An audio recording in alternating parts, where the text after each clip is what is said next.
दोस्तों, आज आप लोगों के लिए एक ऐसी स्टोरी लेकर आया हूं जिसकी शायद आप लोग कभी कल्पना भी नहीं कर सकते। ये कहानी झारखंड की है और बाय द वे ये कहानी हाईवे से रिलेटेड है। वो कहते हैं ना कि हम कभी भी किसी भी वक्त अगर भगवान का नाम ले लें, लेकिन कभी कभी हमारे ऊपर ऐसी बलाएं आ जाती हैं जिन्हें भगवान के नाम से या किसी के भी नाम हम ले लें, लेकिन जो होना होता है वो तो होकर ही रहता है। बहुत सी जगह होती है ऐसी जहाँ पर भगवान के भी नाम नहीं चलते, जहाँ पर वो पैरानॉर्मल एक्टिविटी होती है उन्हीं की चलती है। दोस्तों, आज की कहानी हम ऐसी ही टॉपिक के ऊपर बात कर रहे हैं जहाँ पर हजारों लोगों को एक्सीडेंट हुए हैं और 200 से ज़्यादा लोगों की वहाँ पर जाने गई है। दोस्तों, ये कहानी सिर्फ एक मजाक के तौर पर लेने वाली नहीं है, क्योंकि ये कहानी सिर्फ सीरियस टॉपिक के ऊपर है और मैं आप लोगों को बताऊं कि ये इस कहानी में इतना ज़्यादा खौफ होने वाला है जितना शायद आप लोगों ने कभी कल्पना नहीं करी होगी। लेकिन दोस्तों, कहानी शुरू करने से पहले अगर आप लोगों ने हमारे चैनल को अभी तक सब्सक्राइब नहीं किया है तो जल्दी से सब्सक्राइब कर दीजिए और वीडियो को लाइक कर दीजिए, क्योंकि यार क्या होता है ना, आपके एक एक सब्सक्राइबर से, आपके एक एक लाइक से हमें बहुत ज़्यादा मोटिवेशन मिलता है और आपके एक एक लाइक के लिए हम तरस जाते हैं यार। क्योंकि आप लोगों को तो पता ही है, अभी तक हमारे चैनल मोनेटाइज नहीं हुआ है, तो अभी हमें अपना चैनल मोनेटाइज करने के लिए भी बहुत ज़्यादा जल्दी है। तो हम कहानी शुरू करने से पहले आप जल्दी से हमारे चैनल को सब्सक्राइब कर दीजिए। दोस्तों, वो हम कहते हैं ना कि हम कोई भी रास्ता शुरू करने से पहले, कोई भी गाड़ी में हम कहीं पर अपनी जर्नी शुरू करने से पहले एक बार ऊपर वाले का नाम लेते हैं, भगवान का नाम लेते हैं, ताकि जो भी अपने इर्द गिर्द कोई बलाएं हों वो वापस चली जाए, अपने आसपास नहीं भटके। लेकिन ये एक ऐसा हाईवे है झारखंड का जहां आप चाहे ऊपर वाले का नाम लो या किसी का भी नाम लो, आपको एक बार तो उस आत्मा से मिलना ही पड़ेगा। एक बार तो आपको उससे भेंट करनी ही पड़ेगी, चाहे फिर कुछ भी हो जाए। इस हाईवे के बारे में कहा जाता है कि चाहे कुछ भी हो जाए, एक बार तो हमें उस आत्मा से मिलना ही पड़ता है। चाहे फिर हम वहाँ से जिंदा बचे या ना बचे, वो सब बात की बात है, लेकिन हम जब भी इस रास्ते पर जाएंगे कभी ना कभी तो हमारा सामना उस आत्मा से होगा ही होगा। उस एंटिटी से हमें सामना करना ही पड़ेगा। और आज की कहानी हमारी इसी हाईवे के ऊपर होने वाली है। दोस्तों, ये कहानी है महेंद्र नाम के आदमी की। जो महेंद्र इस चीज से बिल्कुल अनजान था कि इस रास्ते पर क्या होता है, यहाँ पर कोई ऐसी बलाएं होती है या नहीं होती, उसे कुछ अंदाजा नहीं था इस हाईवे पर चलने से पहले। वैसे महेंद्र पहले कभी इस झारखंड वाले रास्ते पर नहीं गया था, लेकिन इससे पहले ये करीब 20-25 साल से ट्रक ड्राइविंग कर रहा था और ये राजस्थान, मध्य प्रदेश और बहुत सारी जगहों पर इसने जा रखा था, ड्राइविंग कर रखी थी, लेकिन उसको कभी अंदाजा नहीं था कि इसके साथ कभी ऐसा कुछ हो सकता है।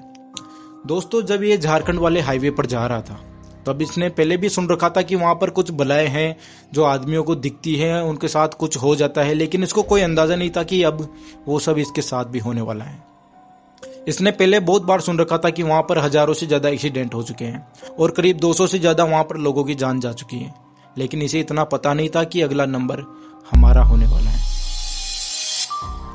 दोस्तों, जब ये उस हाईवे पर जा रहा था, जाते हुए उस रास्ते पर काफी कोहरा था, कुछ दिख नहीं रहा था, मतलब सामने। अब कोहरे की वजह से कुछ सामने ज्यादा दिख भी नहीं रहा था, तो इसने अपनी गाड़ी के इंडिकेटर वगैरह सब चालू कर रखे थे और ये अपनी मस्ती में धीरे धीरे चल रहा था। करीब लंबी 3 घंटे की ड्राइविंग करने के बाद जब इसने कुछ महसूस किया कि यार हमें इतना टाइम हो गया ड्राइविंग करते हुए, इतना टाइम हो गया मुझे इस रास्ते पर चलते हुए, लेकिन ना ही कोई गाड़ी आगे से आ रही है, ना कोई गाड़ी पीछे से ओवरटेक करके निकल रही है। मतलब हो क्या रहा है यहाँ पर? क्या मैं अकेला हूँ इस रास्ते पर जो चल रहा हूँ? मतलब कोई दिख ही नहीं रहा है यार। बहुत टाइम हो गया मुझे इस रास्ते पर ड्राइविंग करते हुए, इतना टाइम हो गया फिर भी कोई नहीं दिख रहा। ना कोई इंसान है, ना कोई जानवर, यहाँ तक कि कोई ढाबा भी नहीं है यार, ना कोई दुकान आ रही है, ना कोई पेट्रोल पंप, कुछ भी नहीं है। एवरीथिंग बिल्कुल सिंगल। बस ये इसका अकेला ट्रक इस रास्ते पर जा रहा था। हालांकि इसके दिमाग में ऐसा कुछ नहीं चल रहा था कि इसके साथ कुछ पैरानॉर्मल एक्टिविटी हो सकती है, ऐसा कुछ इसके दिमाग में नहीं था। जब ये रास्ते पर जा रहा था तो इसने अपने ट्रक के अंदर कुछ गाने चला रखे थे, बिल्कुल वॉल्यूम कम करके। ये रास्ते पर धीरे धीरे जा रहा था, तब इसने जाते हुए कुछ ऐसा महसूस किया कि इसके साथ साथ, उस गानों के साथ साथ कोई और भी है जो उस गाने को गुनगुना रहा है, लेकिन उसको कोई अंदाजा नहीं था कि ये क्या हो सकता है। जब उसने अपने टेप की वॉल्यूम थोड़ी ज्यादा कर दी, जब उसने कुछ आंख झपकाई, आंख झपकाते ही अगले ही पल उसके ट्रक के आगे कोई लड़की आ गई और उसके ट्रक से उस लड़की को उसने कुचल दिया। और उसको देखकर महेंद्र भाई ने वहीं अपनी गाड़ी को रोककर ट्रक से नीचे उतर गए। उस जगह पर जब वो गाड़ी से नीचे उतरे, वहां पर भाई बिल्कुल सन्नाटा था, सुनसान और बिल्कुल ठंडा इलाका, बहुत ज्यादा ऐसा लग रहा था कि वहाँ पर बहुत ज़्यादा मान लो कि बर्फ़ गिर रही हो, इतनी ज़्यादा ठंडा इलाका बन रहा था। ठंडी हवाएं चल रही थी। उसके बाद महेंद्र भाई नीचे उतरकर उसने ट्रक के पीछे जाकर देखा तो वो लड़की उसके ट्रक के नीचे पड़ी हुई थी। जब उसने उसको पलटकर देखा तो वो कोई इंसान नहीं था। जब उसने देखा तो उसका चेहरा कंकाल, पूरा कंकाल के जैसा बना हुआ था। उसके शरीर पर कोई मांस नहीं था, बस हड्डियों के ढांचे बने हुए थे। यूं मान लो कि हड्डी का ढांचा वहां पर पड़ा हो। उसको देखकर महेंद्र भाई एक बात तो समझ चुका था कि ये कोई लड़की नहीं है, ये कोई आत्मा है या कोई पैरानॉर्मल एक्टिविटी है जो इसे परेशान करने के लिए आई है, जिसका सामना अब इसे करना था। वो इस बात को समझ चुका था कि इसको देखकर ऐसा लग रहा है कि ये एक्सीडेंट अभी नहीं बल्कि कई सालों पहले हो चुका हो और ये इतने सालों से, इतने वर्षों से इसी जगह पर पड़ी हुई हो। महेंद्र भाई उसे देखकर इतना ज्यादा घबरा गया था कि वहां पर उसे होश संभालना भी मुश्किल हो रहा था। जब महेंद्र भाई पीछे मुड़कर वापस अपने ट्रक की तरफ भागा और भागते हुए उसने एक बार वापस पीछे मुड़कर देखा तो वो लड़की वहां पर नहीं थी। वो आत्मा से या कुछ भी कहो, वो वहां से गायब हो चुकी थी। लेकिन महेंद्र भाई इस चीज को मानने के लिए राजी नहीं था कि वो चाहे मरे या जिंदा रहे, कुछ भी हो, कहीं भी जाए, लेकिन उसे अब कैसे भी करके उस जगह से निकलना था। अब महेंद्र भाई कैसे भी कोशिश करके अपने ट्रक में वापस आकर बैठ जाता है। महेंद्र भाई अब वहां पर बिल्कुल बारिश जैसा मौसम हो रहा था, हल्की हल्की बारिश भी आ रही थी। महेंद्र भाई ने कुछ दिख नहीं रहा था, सामने कोहरा हो रहा था। इस वजह से महेंद्र भाई अपने ट्रक की स्पीड को बढ़ाकर वापस अपने ट्रक को भगाते हैं, मतलब वहां से निकलने की कोशिश करते हैं कैसे भी करके। लेकिन उनको ऐसा लग रहा था कि उनकी ट्रक कुछ आगे चल नहीं रहा है, बस एक ही जगह पे खड़ा हुआ है। हालांकि महेंद्र भाई फुल स्पीड में ट्रक को चला रहा था, लेकिन उसको सामने कुछ भी नहीं दिख रहा था और उसको ये महसूस भी हो रहा था कि उसका ट्रक चल नहीं रहा है, बस एक जगह पे खड़ा हुआ है। महेंद्र भाई बहुत देर तक ऐसा चलने के बाद महेंद्र भाई ने देखा तो उसने अपने टैंक के फ्यूल की तरफ देखा, अपने ट्रक के तेल की तरफ देखा तो उसका तेल लगभग खत्म होने वाला था। महेंद्र भाई ने सोचा, यार इतनी देर से गाड़ी भी चल रही है लेकिन मैं इस हाईवे को पार नहीं कर पा रहा हूँ, ना मुझे कोई आगे रास्ता दिख रहा है, बस पूरा कोहरा जमा हुआ है और आगे कुछ दिख ही नहीं रहा है उसको।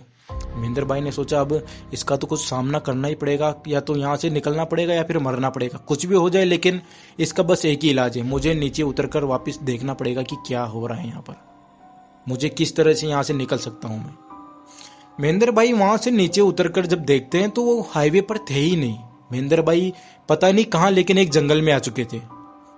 अब वो जंगल में कैसे आए ये बात महेंद्र को भी नहीं पता, लेकिन जंगल से आने के बाद उसने ट्रक के नीचे उतरकर देखा तो उसे वहां पर कुछ ऐसा महसूस हुआ कि कोई तो था जो उसके नाम को पुकार रहा था। महेंद्र भाई ने देखा, यार यहाँ कोई मुझे जानता भी नहीं है तो यहाँ पर मेरा नाम कोई कैसे पुकार सकता है।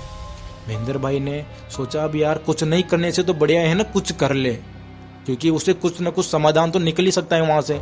अगर कुछ नहीं करेंगे तो भी हम तो यहाँ पर तो उलझ ही गए, अब ना तो हम जा सकते हैं ना कुछ कर सकते हैं। महेंद्र भाई उस आवाज के पीछे पीछे जाते हैं। जब वो जंगल की तरफ जा रहे थे उस आवाज के पीछे, तो महेंद्र भाई ने महसूस किया कि वहां पर जो फूल पत्तियां थी उसकी खुशबुएं बहुत ज्यादा आ रही थी। उसके बाद आगे गया तो वो कीड़े वगैरह जो भी थे उसके साथ उसके बहुत सारी आवाजें आ रही थी, लेकिन उनके साथ साथ उसको एक और आवाज आ रही थी, वो थी उसका खुद का नाम, महेंद्र। जब वो उस आवाज का पीछा करते हुए जा रहा था तो वापस घूम फिर के कहां पे आ जाता है, उसके ट्रक के वहां। उसके ट्रक के वहां पर आकर उसके ट्रक से बजीड़ खा जाता है। उसके बाद वो देखता है, यार मैं तो घूम फिर के मैं तो आवाज के पीछे जा रहा था लेकिन घूम के यहाँ पर कैसे आ गया। महेंद्र भाई कंफ्यूज हो जाता है उसे देखकर। फिर महेंद्र भाई को एक चीज याद आई जो उसके दोस्तों ने उससे बहुत पहले बोली थी कि जब भी तुम्हें ऐसा लगे कि मैं घूम फिर कर एक ही जगह पे आ रहा हूँ, जब मैं ट्रक चला रहा हूँ लेकिन मेरा ट्रक आगे नहीं बढ़ रहा है, तो तुम्हारे साथ एक चीज हो चुकी है और वो होता है चकवा। अब चकवा क्या होता है दोस्तों चकवा ये होता है कि हम जब किसी पैरानॉर्मल एक्टिविटी के बस में आ जाते हैं या किसी भी उसके एरिया में आ जाते हैं और हम उसके बस में आने के बाद वो जो हमसे करवाना चाहती है हम वही करते हैं। हम तब तक उसके बस से या उसके चक्रव्यूह से हम जब तक नहीं निकल सकते जब तक वो आत्मा खुद ना चाहे, जब तक वो पैरानॉर्मल एक्टिविटी जब तक वो खुद ना चाहे तब तक हम उसके चक्रव्यूह से बाहर नहीं निकल सकते। लेकिन अब महेंद्र भाई एक चीज समझ चुका था कि मुझे कैसे भी करके यहाँ से बाहर निकलना पड़ेगा। अब उसके लिए मुझे क्या करना पड़ेगा, तो थोड़ा कुछ सोच ही रहा था। तब उसने सोचा कि अब मुझे वापस उसी जगह पर जाना पड़ेगा जहां पर वो एक्सीडेंट हुआ था, जहां से ये सब कुछ चालू हुआ था। तो महेंद्र भाई अपने ट्रक में बैठते हैं और अपने ट्रक को रिवर्स में ले जाकर पीछे रिवर्स में अपने ट्रक को वापस ले जाते हैं। जो वो अपने ट्रक के पीछे जो साइड वाला मिरर होता है, साइड वाला कांच, उसमें देखते हुए अपने ट्रक को पीछे ले जा रहा था। जब वो पीछे ले जा रहा था तो उसने वहां पर थोड़ा पीछे जाने के बाद देखा कि एक और ट्रक पीछे खड़ा हुआ है और उसकी लाइटें जल रही है। महेंद्र भाई जैसे अपने ट्रक को पीछे ले जा रहा था, धीरे धीरे पीछे ले जाने के बाद वहां ट्रक से नीचे उतरकर जब उसने देखा तो दूसरे ड्राइवर से उसने बात की। वो कुछ नीचे ढूंढ रहा था दूसरा ड्राइवर। महेंद्र भाई उसके पास जाकर महेंद्र भाई बोलते हैं, क्या भाई कुछ ढूंढ रहे हो क्या? तो आदमी बोलता है हाँ। कि क्या किसी लड़की को ढूंढ रहे हो? तो ट्रक वाला बोलता है, हाँ भाई, अभी एक लड़की आई थी जो मेरे ट्रक के सामने आ गई थी और उसका मेरे ट्रक से एक्सीडेंट हो गया, लेकिन मैंने जब उस नीचे उतर कर देखा तो मुझे कुछ दिख ही नहीं रहा, कहाँ गई वो? तो महेंद्र भाई बोलते हैं, वो कोई लड़की नहीं थी, वो एक आत्मा थी, वो एक पैरानॉर्मल एक्टिविटी थी जो जिसके वश में अब हम दोनों आ चुके हैं। मैं भी कम से कम आधे घंटे से इसी रास्ते पर यहाँ पे अनजान होकर घूमता रहा हूँ, पूरे उसके चक्रव्यूह में फंस चुका हूँ, लेकिन मुझे यहाँ से बाहर निकलने का रास्ता नहीं मिल रहा। वो कोई लड़की नहीं थी, वो एक आत्मा थी जिसके बस में अब हम दोनों आ चुके हैं। तो दूसरा ड्राइवर बोलता है कि भाई अब हम क्या करेंगे, यहाँ से कैसे निकल सकते हैं, इसका कोई उपाय? तो वो आदमी बोलता है, यार मैंने कहीं सुना था कि जब भी हम ऐसे किसी के चक्रव्यूह में फंस जाएं, ऐसी किसी आत्मा के बस में आ जाएं, तो उसका एक ही उपाय होता है। जब हम उस आत्मा के बस में आ जाए तो हमें उसे कुछ भोग देना पड़ता है, कुछ चढ़ावा उसको देना पड़ता है, तब जाकर हो सकता है कि अगर वो खुश हो जाए तो फिर वो हमें उसके चक्रव्यूह से हमें बाहर निकाल सकती है, वरना इसका कोई उपाय नहीं है, अब हम यहीं पर उलझे रहेंगे। तो महेंद्र भाई भी इस चीज से राजी हो जाता है कि यार कुछ ना करने से तो बेहतर है ना हम कुछ कर दें, हो सकता है हम यहाँ से बाहर निकल जाएं। तो महेंद्र भाई उसके ट्रक में कुछ लेकर जा रहा था, वो था मांस, जानवरों का मांस। तो महेंद्र भाई ट्रक में ऊपर चढ़ता है, वहां से उस कुछ मांस के टुकड़े नीचे लेकर आता है। उसके बाद वो उस रास्ते पर जहां पर एक्सीडेंट हुआ था वहां पर रास्ते पर छोड़ देता है, एक बगल पे, यानी कि कॉर्नर पे, रोड के एक बगल पे उसको रख देता है और वहां से बोलता है कि तुम जो कोई भी हो, जो भी एक्टिविटी हो, जो भी तुम्हें चाहिए था, जो भी भोग हमने यहाँ पर छोड़ दिए, अगर तुम इस चीज से खुश हो चुकी हो तो हमें यहाँ से निकलने दो। ऐसा बोलकर दोनों ट्रक ड्राइवर अब वहां से निकल चुके थे। महेंद्र भाई आगे आगे ट्रक चला रहा था, लेकिन महेंद्र भाई को अभी कोई कंफर्म नहीं था कि हम यहाँ से निकल सकते हैं, क्योंकि अभी भी उनको कोई रास्ता नहीं दिख रहा था आगे, बिल्कुल कोहरा जमा हुआ था और अपने ट्रक को आगे बढ़ा रहा था। करीब 20 मिनट की ड्राइविंग करने के बाद वो आगे पहुंचते हैं। आगे जाने के बाद थोड़ी दूर उनको दिखता है एक मंदिर।